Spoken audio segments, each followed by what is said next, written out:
नमस्कार मित्रांनो, सुस्वागतम. लक्ष्मीच्या पावलांनी या मालिकेच्या आजच्या भागामध्ये आता कलाचा वाढदिवस असल्यामुळे अद्वैतने खूप छान असं सरप्राईज तिला दिलेले असते. कला तर खूपच खुश असते. कला म्हणते की खरंच इतकं स्वीट असं कोणी असू शकतं का? त्याने खरंच इतकी तयारी करण्यासाठी किती कष्ट घेतलेत आणि इतक्या घाईने तो केक सुद्धा घेऊन आला. खरंच माझ्यासाठी किती काही केले म्हणून कला ही अद्वैतवर खूपच खुश होत असते. तेव्हा मात्र आता कला ही अगदी तो मागच्या वेळेस घडलेले ते क्षण आहे ते बघत असते. तर अद्वैत विचारतो की काय ग?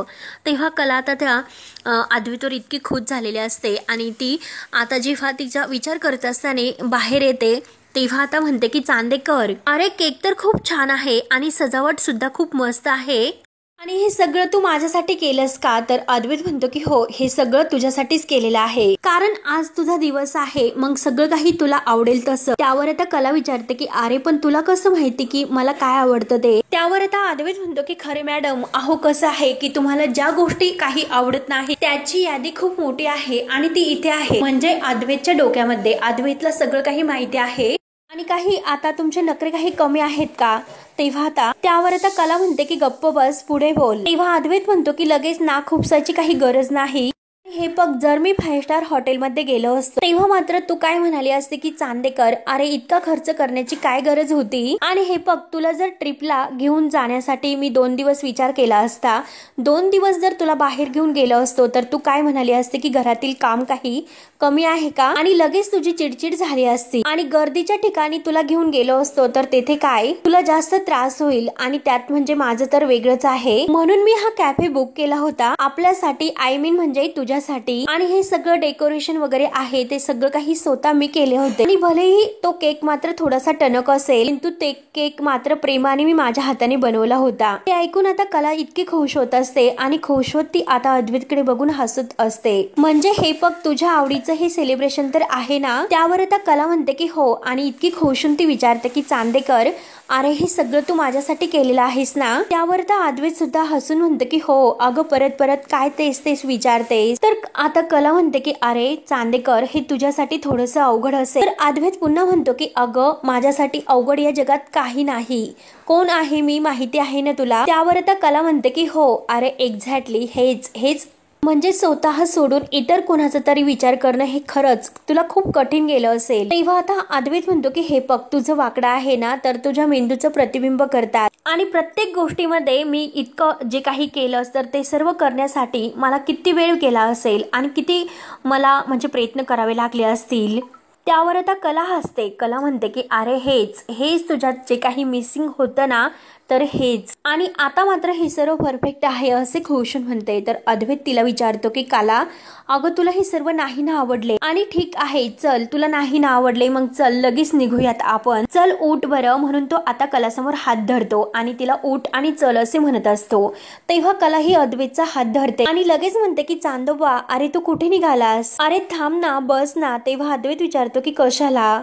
चल निघूयात, नको थांबायला. तर आता कला ही प्रेमाने म्हणते की अरे थांब ना, अरे माझ्यासाठी थांब ना. तेव्हा आता कला ही खूप लाडात आणि प्रेमाने अगदी तोंड भरून म्हणत असते. तर अद्वैत तिचा तो प्रसन्न चेहरा पाहून अगदी खुश होतो आणि तो सुद्धा आता कलाकडे अगदी इम्प्रेस होत बघत असतो. त्यानंतर आता इकडे सोहम रूम मध्ये असतो. तेव्हा आता अनामिका ही अगदी ती जे काही काळ तोंड करून गेलेली बाहेर असते, तर सरोज तिच्या हाताला धरते आणि सोहम समोर तिला घेऊन येते. तेव्हा आता अनामिकाने त्यांना जे काही खोटं सांगितलेलं आहे, तर त्यामुळे सरोज आणि अनामिका म्हणजे ह्या दोघी समोर उभ्या असतात आणि रजनी सुद्धा येते.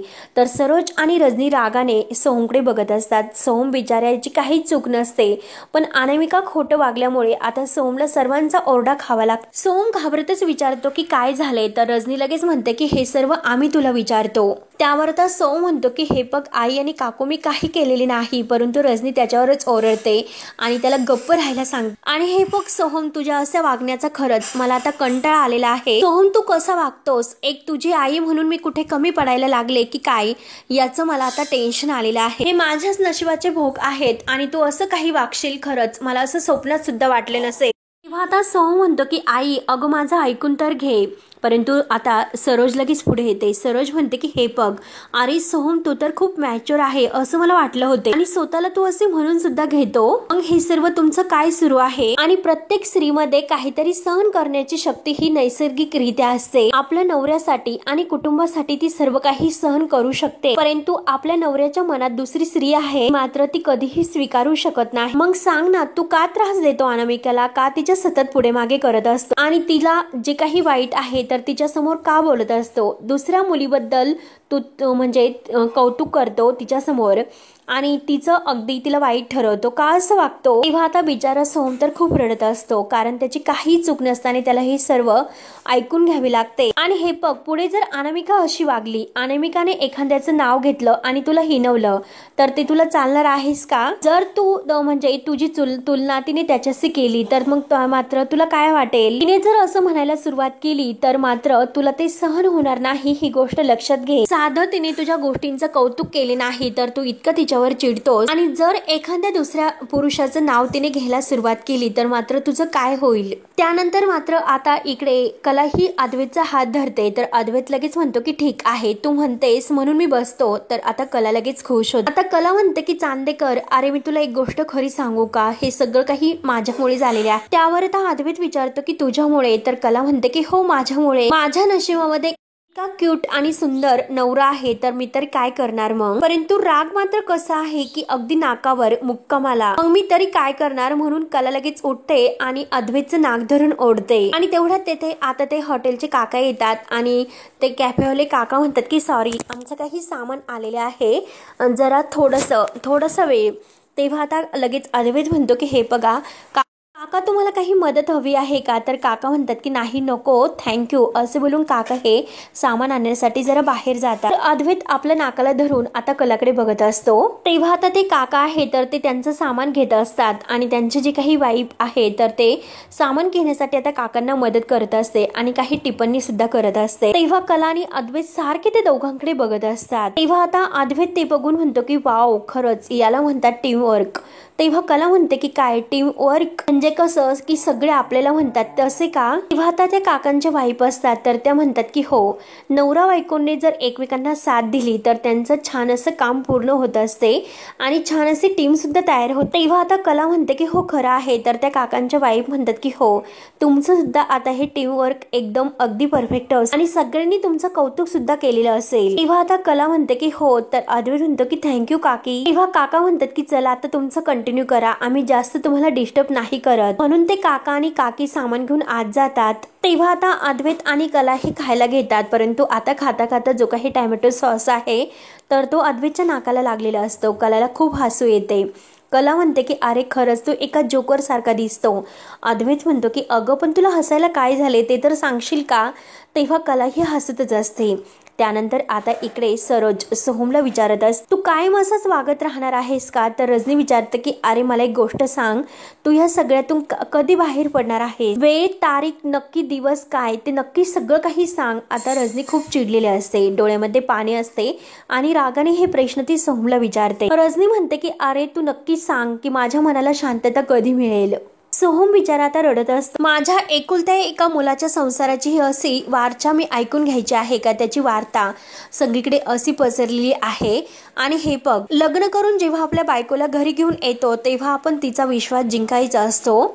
दुसऱ्याची मुलगी असते, आपण तिचा अगदी आपला म्हणून सांभाळ करायचा असतो. आपण तिला विश्वास द्यायचा असतो की या घरातील माणसं ही तुझीच आहे आणि सगळेजण तुझ्यावर प्रेम करतात, तू एकटी नाहीस. आणि आज मात्र तिला या घरात असुरक्षितता वाटत असेल तर एक खरंच नवरा म्हणून तुझी एक हार आहे आणि एक सासू म्हणून माझी हार आहे. तर आता सौ म्हणतो की हे बघ आई, मी तुझं सगळं काही ऐकून घेतलंय. त्या अगोदर सुद्धा मी सगळं काही तुझं ऐकून घेतलो आणि सध्या तर मी सगळ्यांचं सर्व काही ऐकून घेतो. परंतु एका प्रश्नाचं उत्तर तुम्ही मला द्या की तुम्ही सगळेजण मला लहानपणापासून ओळखतात, तेव्हा खरंच तुम्हाला असं वाटतं की तुमचा सोम असं काही वागू शकतो? तेव्हा आता अनामिका लगेच म्हणते की म्हणजे नक्की काय म्हणायचं आहे? म्हणजे मी खोटं बोलते का? म्हणजे तुला असं म्हणायचं आहे की माझ्या येण्याने तुझं वागणं बदललं म्हणून? तेव्हा आता सोम म्हणतो की हे बघ ओके, सध्या मी जे काही बोलतो ते फक्त आणि फक्त माझ्या पुरतं बोलतो, बाकी कुणाच्या विषयी मी काही बोलत नाही, फक्त आणि फक्त माझ्या पुरतच मी बोलतो. तेव्हा आता सोम आईला म्हणतो की हे बघ आजपर्यंत तुम्ही माझ्यावर अनेक असे आरोप केलेले आहेत आणि बऱ्याच वेळेस तुम्ही सगळ्यांनी मला जाब सुद्धा विचारलेला आहे, परंतु ह्या सगळ्यामध्ये तुम्ही एक गोष्टीचा विचार केला का?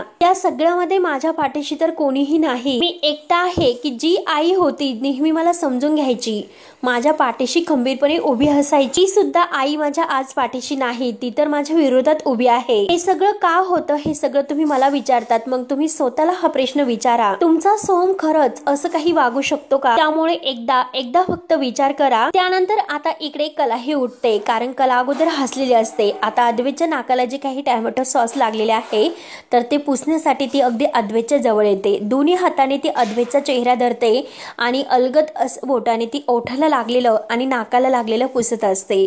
त्याच वेळेस आता अद्वैतला आणि कलाला त्यांच्या अगदी लग्न झाल्यानंतर जे काही क्षण आहे तर ते डोळ्यासमोर येत असतात. दोघे आता एकमेकांकडे अगदी रोमांटिक होऊन बघत असतात आणि आता दोघांना सुद्धा प्रत्येक क्षण एकमेकांसोबत घालवलेला आठवतो या घरात आल्यापासून.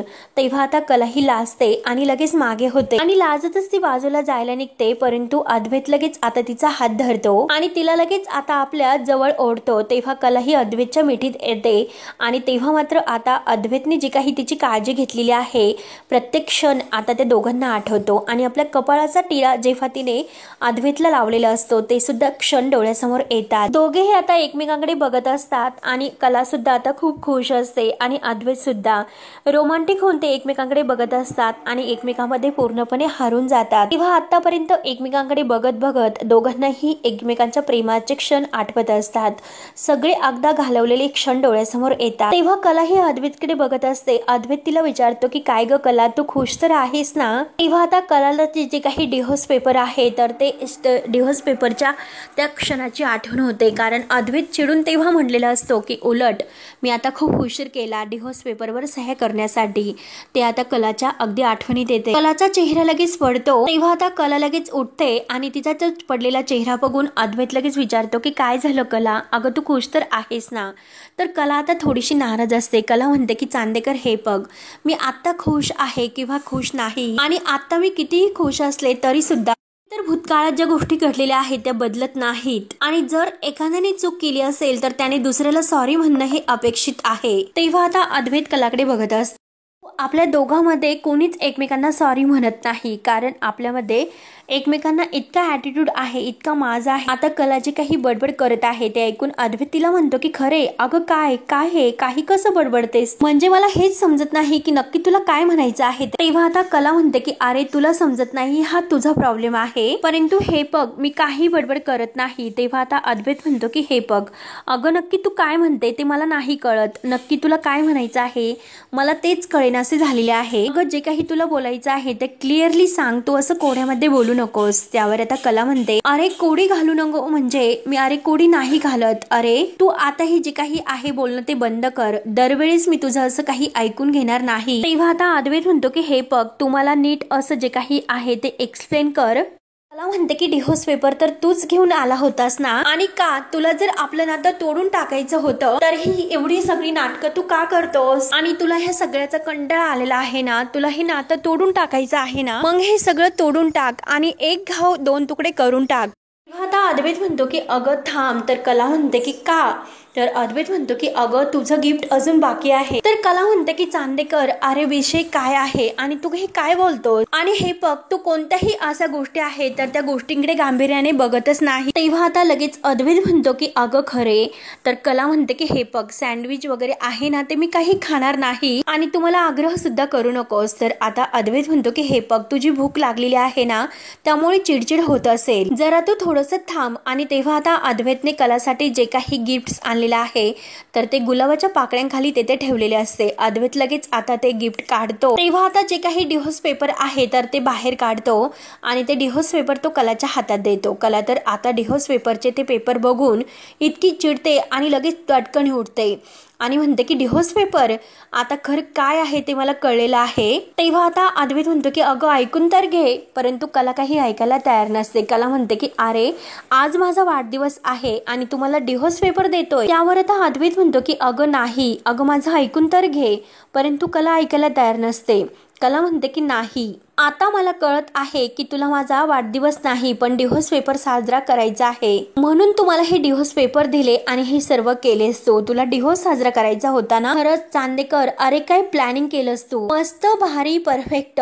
तेव्हा आता अद्वैत तटकन उठतो आणि कला ऐकून घ्यायला तयारच नसते तर जोरात ओरडतो, झाले का तुझे बोलून? अजून काही विशेषण देण्याचं बाकी आहे का? अगं समोरचा नेमकं काय बोलतो हे ऐकून घेण्या अगोदरच तू रिॲक्ट कशी काय होऊ शकते? हम ना, अगं बघ ना जरा, वास ना. तेव्हा आता अद्वैत जे काही डिव्होर्सचे पेपर आहे तर ते पेपर्स अगदी उचकून तिला दाखवतो आणि त्यामध्ये सॉरी हा शब्द लिहिलेला असतो आणि त्या डिव्होर्स पेपरवर प्रत्येक ठिकाणी सॉरी हा शब्द लिहिलेला असतो. कला लगेच आता तो शब्द वाचते आणि इतकी खुश होते तर अद्वैत आता तिच्याकडे बघून हसतो आणि कला ही अद्वैतकडे बघून हसते. तेव्हा आता कला विचारते की डिव्होर्स पेपरवर फक्त सॉरी हा शब्द, खरंच हे सर्व माझ्यासाठी केलंस ना चांदेकर तू? तेव्हा आता चांदेकर म्हणजे अद्वैत म्हणतो की हो. तेव्हा आता कला म्हणते आणि मुद्दाम आता कला एक नाटक करते आणि मुद्दाम म्हणते की एवढ्या तेवढ्याने ही कला खरे आहे ना, ती इतकी हुराळून जाणार नाही. तेव्हा आता अद्वैत आता मनात विचार करतो की खरंच कसल्या कसल्या हिच्या भयंकर असं मागण्या असतात, हिच्या सारख्या हिच्या मागण्या सुद्धा विचित्र आहेत. खरंच ह्या खरेचं खूप कठीण आहे. म्हणून अद्वैत आता लगेच कलाकडे बघत असतो. त्यानंतर आता इकडे रजनीला खूप टेन्शन येते. रजनी आता बाहेर येते आणि सोमच्या प्रत्येक बोलण्याचा ती विचार करत असते. तिला आता सोमच्या प्रत्येक बोलण्याचा विचार येतो. त्यानंतर आता कला ही अगदी पाठमोरी उभी असते आणि ती अद्वैतला म्हणते की मी आता तुला काहीतरी बोलले त्याचं तू उत्तर दे. चांदेकर, मी तुझ्याशी बोलते. तर आता मागे वळून जेव्हा ती अद्वैतला बघते तर अद्वैत खाली बसलेला असतो आणि खाली बसून त्याने आता सॉरी, आता तो डिव्होर्स पेपरवर जो शब्द लिहिलेला आहे तर तो कला समोर धरतो. आता अद्वैतचा चेहरा इतका अगदी व्याकुळ झालेला असतो. तो म्हणतो की कलाला, हे बघ कला, मी डिव्होर्स पेपर आणले नव्हते, परंतु मी नकळत अगदी रागात ते शब्द म्हणून गेलो होतो की मी डिव्होर्स पेपरवर अगदी सह्या केल्या असत्या तर बरं झालं असतं आणि तो शब्द जेव्हा मी म्हणून गेलो त्यासाठी मनापासून खरंच मी आज तुझी माफी मागतो आणि तुला सॉरी म्हणतो. तेव्हा आता कला खाली बसते आणि कला लगेच आता डिव्होर्स पेपर आपल्या हातात घेते आणि आता अद्वैत के इम्प्रेस होऊन ती बघत असते. तर आता अद्वैत लगेच स्वतःचे कान पकडतो आणि खुश होत तो कलाला सॉरी म्हणतो. तर कला खूपच खुश होते. तेव्हा आता कला इतकी खुश होते, कला म्हणते की म्हणजे तू मला द ग्रेट अद्वैत चांदेकर, म्हणून ती अद्वैतला खूप चिडत असते. तर अद्वैत तिला म्हणत असतो की गप, शांत शांत हो. अद्वैत आता कला काही ऐकायला तयार नसते. कला ही अगदी हुरळून जाते. तेव्हा अद्वैत लगेच आता तिचं तोंड दाबतो आणि पुन्हा तिला मिठीत घेतो आणि हे बघ, मी तुला मनापासून सॉरी म्हणतोय, त्यामुळे तू आता ते कबूल कर आणि मान्य कर. त्यानंतर आता जो काही कलाचा ऍक्सिडेंट करणारा ड्रायव्हर आहे तर आता रोहिणी त्याला पकडून घेऊन येते आणि म्हणते की हे बघ, मी तुला काय सांगितलं होतं की तुला जे काही काम मी करण्यासाठी सांगितले होते तर ते अगदी व्यवस्थित करण्यासाठी सांगितले होते, पण तू हे काय केलं? ती कला तर वाचली. तेव्हा आता तो ड्रायव्हर अगदी व्याकुळ होत म्हणत असतो की हे बघा मॅडम, जे काम तुम्ही मला सांगितले होते ते अगदी मनापासून मी केले होते, परंतु मी काही करण्याच्या आतमध्ये मला संधी न देता त्या लगेच तेथून निघून गेल्यात आणि हे बघा, मी त्यांना खूप काही घुमवलं आणि गाडी बंद करण्याचं नाटक सुद्धा केले होते, परंतु त्याचा काही उपयोग नाही झाला आणि हे बघा मॅडम, माझे पैसे द्या. परंतु आता रोहिणी खूपच चिडलेली असते. तेव्हा आता रोहिणी त्याच्या कानामागे देते आणि म्हणते की हे बघ, तू काम पूर्ण केलंस का? तू काम पूर्ण केलेलं नाही, त्यामुळे तू आता गप्पच राहायचं आणि हे बघ, अर्धवट काम करणारी जी माणसं आहेत ती मला नाही आवडत आणि त्या ड्रायव्हरला आता ती धमकावून बाहेर काढून देते. आता अनामिकाला फोन करतो आणि बोला मॅडम असे म्हणतो. तेव्हा आता अनामिका म्हणते की हे बघ, माझ्याकडून जेवढं शक्य होईल तेवढं सगळं काही मी करत आहे, परंतु आता मात्र काहीतरी आपल्याला मेजर करायला हवे, कारण या घरामध्ये आता एक मोठा असा धमाका व्हायला पाहिजे, कारण ही भांडणं आहेत ना ती रोजच्या रोज झाली तर त्याचं महत्व जरा कमी होईल. तेव्हा आता लगेच राहुल विचारतो की काय झाले, आज काही तेथे घडले का? तेव्हा अनामिका सांगते की आज मात्र त्या सोहमने अगदी स्वतःसाठी तोंड उघडले आणि सगळ्यांना अगदी सांगायला सुरुवात केली आणि हे बघा, त्याचं जे काही आहे ते कोणी इतकं सिरियसली नाही घेणार, परंतु आपण सुद्धा कशाला चान्स द्यायचा आहे, त्याला अजून काहीतरी बोलण्याच्या अगोदर आपल्याला काहीतरी घाईने करावेच लागेल, त्याला चान्स द्यायला नकोय. तेव्हा राहुल म्हणतो की हो, तुम्ही काही काळजी करू नका, माझे प्रयत्न सुरू आहेत आणि ह्या सगळ्याचा शेवट आहे ना एका मोठ्या धमाक्यानेच होईल. तेव्हा अनामिका म्हणते की ओके ठीक आहे. त्यानंतर आता अद्वैत आणि कला हे घरी येतात. घरी आल्यानंतर मात्र आता जेव्हा घरामध्ये खूप असा अंधार असतो तेव्हा कला म्हणते की अरे हे काय, घरामध्ये तर सगळं काही अंधारच आहे. तर अद्वैत म्हणतो की हो ना, आणि काय माहिती काय झाले तर आता कला म्हणते की हे पग मी जरा लाईट लावते, तर अद्वैत म्हणतो की हो हो जरा सावकाश, पण जरा धडपडू नकोस. तेव्हा आता कला म्हणते की अरे नाही नाही. तेव्हा आता कला आणि अद्वैत जेव्हा म्हणजे आतमध्ये येतात आणि लगेच लाईट ही सुरू होते. आता लाईट सुरू झाल्यानंतर मात्र आता लगेच सर्वजण बाहेर येतात आणि कलाला मात्र सगळेजण आता हॅपी बर्थडे विश करतात. तेव्हा आता कला खूप खुश होते आणि सगळ्यांना थँक्यू सो मच असं म्हणते. त्यानंतर आता कला ही आजोबांच्या पाया पडते, तर आजोबा छान असा आशीर्वाद कलाला देतात आणि विचारतात की काय ग कला, कसा साजरा झाला वाढदिवस. त्यावर आता कला म्हणते की आजोबा खूपच छान, परंतु मला एक गोष्ट सांगा बरं, तुम्हाला सगळ्यांना माहिती होतं तर आता आजोबा विचारतात की म्हणजे काय, माहिती तर असायलाच हवे. अगं माझ्या लाडक्या सुनाचा वाढदिवस आहे आणि मग घरामध्ये माहिती होणार नाही असं कसं होईल बरं. आणि हे बघ हा तुझा नवरा आहे ना, त्याला स्वतःच्या वाढदिवसापेक्षा तुझ्या वाढदिवसाची जास्त काळजी आहे. आणि हे पग याने आम्हाला ताकीद दिली होती तिला कोणीही शुभेच्छा द्यायच्या नाही, कारण दिवसभर तू येथे काम करत जरी होती तरी सुद्धा आम्ही तुला कोणीही हॅपी बर्थडे विश केलं नाही. तेव्हा आता कला खूपच खुश होते, तर सरोज सुद्धा आता कलाला हॅपी बर्थडे विश करते. तेव्हा कला सरोजच्या पाया पडते आणि सरोज सुद्धा छान असा आशीर्वाद तिला देते. तर रजनी सुद्धा कलाला म्हणजे हॅपी बर्थडे विश करते आणि कला ही तिच्या पाया पडते. आता रजनी सुद्धा तिला आशीर्वाद देते, परंतु रजनीचा जो पडलेला चेहरा बघून कला विचारते की रजनी मॅडम अहो काय झालं, तुम्ही ठीक तर आहात ना, बऱ्या तर आहात ना. तर सरोज आता रजनीला म्हणजे खुणावते, कलाला काही सांगू नकोस.